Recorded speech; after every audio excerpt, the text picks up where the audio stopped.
whenever we have prayers, not only prayers, say amen, or questions. Diba? Minsan kita tayo, naging ganito itong bagay na ito. Ba't naging ganito siya? Ba't naging ganito sila? Amen? You have questions. Wait for God to answer. Amen? Maghintay ka sa Panginoon. Praise God sa pagtugon. Don't be confused when an immediate answer from God does not come.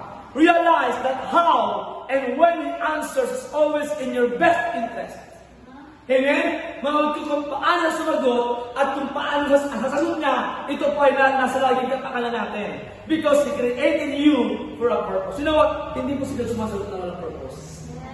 Amen, mga kapatid ko? Praise the Lord. Amen? Minsan may mga bagay, ito bilang plano ko. Pero pag ibinigay mo sa kanya ng Panginoon, ito pala mo sa ng Panginoon. Di ba mga kapatid ko? Why? Because God always works for our best. He's a good